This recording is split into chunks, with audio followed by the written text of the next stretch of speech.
So this cow came into the crush extremely lame. I picked her foot up, began trimming, realised there was a major problem and applied a block to get that glue setting as much as possible. All of that is loose horn, and I decided that this would actually be a really good case to show you guys so you can improve your cows.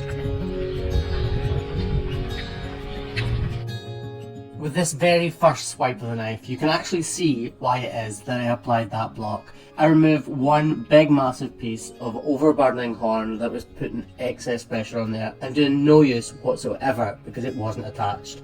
All it served to do was trap debris, dirt and slurry underneath it, making the problem even worse. As I progress through this trim, you'll notice that I'm just picking away at all of the loose, cracked and raggedy horn, and that's to ensure that when the new horn grows in, it grows in perfectly well and doesn't continue to crack.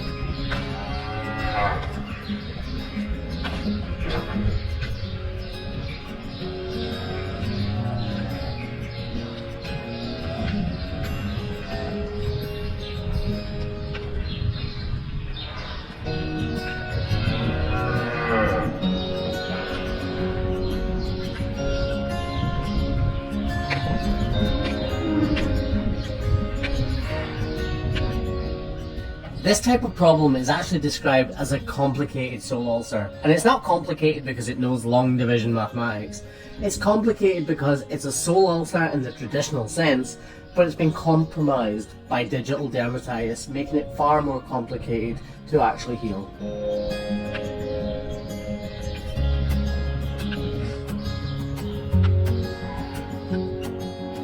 As you can see, she's started to bleed there. It's because there's exposed flesh underneath that horn that I removed. I didn't cut into it, but I did touch it with my knife, and that has caused it to bleed. Now I'm applying pressure in order to bruise that lesion, which will allow the blood to clot and stop the bleeding. This is the part of the corium which is being affected or complicated by the digital dermatitis. That's why it's kind of granular, open and raw.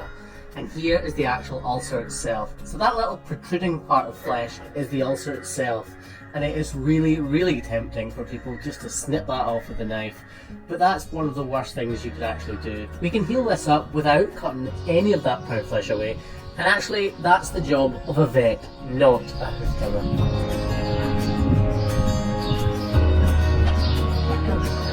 Yeah. Do you want to get some embryonic tape?